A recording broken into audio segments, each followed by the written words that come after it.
আসসালামু আলাইকুম বন্ধুরা, আপনাদেরকে আজকে দেখাবো ঘরোয়া উপায়ে কিভাবে পারফেক্ট সফট কেক তৈরি করা যায়। প্রথমে একটি ডিম নিয়ে নিব। ডিমটি ফ্রিজে ঠান্ডা হলে হবে না, নরমাল ডিম হতে হবে। ডিমটি ভেঙে নিব, তারপর সেই ডিমটি ভালোভাবে মিক্স করতে হবে।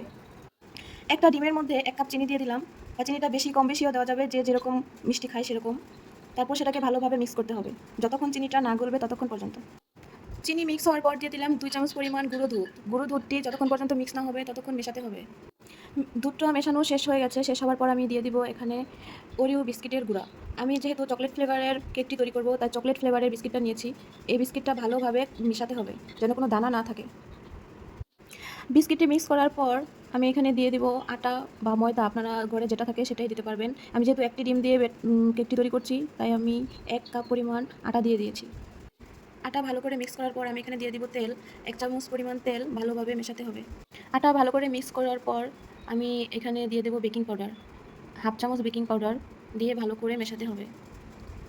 এরপরে দিয়ে দেব পরিমাণ মতো লবণ। লবণটি ভালোভাবে মিশিয়ে ব্যাটারটি তৈরি করে নেব। এরপরে অন্য আরেকটি বাটিতে, যেটা দিয়ে আমি কেক তৈরি করব, সে বাটিতে পরিমাণ মতো তেল দিয়ে ভালো করে চারদিক ভরিয়ে নিতে হবে। বাটিতে আমার তেল মাখানো হয়ে গেছে। তারপর কেকের ব্যাটারটা আমি যে বাটিতে বানাবো কেক, সেই বাটিতে আমি ঢেলে দেব।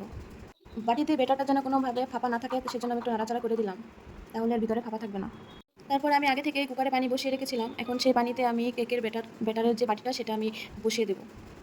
ভালোভাবে বসাতে হবে যেন ভিতরে পানি না যায়। তারপরে সেটা আমি ঢাকনা দিয়ে ঢেকে দেবো। 20 মিনিট পর ঢাকনাটি খুলবো। ঢাকনাটি খুলে দেখবো কেকটা হয়েছে কিনা। তারপর একটি টুথপিক দিয়ে দেখে নেব কেকটি হয়েছে কিনা। যদি হয় তাহলে টুথপিকটি সুন্দরভাবে ভিতর থেকে চলে আসবে। আমার কেকটি হয়ে গেছে। আমি কেকটি নামিয়ে নিলাম। তারপর একটি চাকু দিয়ে আমি কেকটি বাটি থেকে উঠিয়ে নিলাম। হয়ে গেল আমার একটি ডিম দিয়ে পারফেক্ট সফট, একটি সুন্দর নরম তুলতুলে একটি কেক। একটি ডিম দিয়ে সুন্দর একটি কেক তৈরি হয়ে গেল।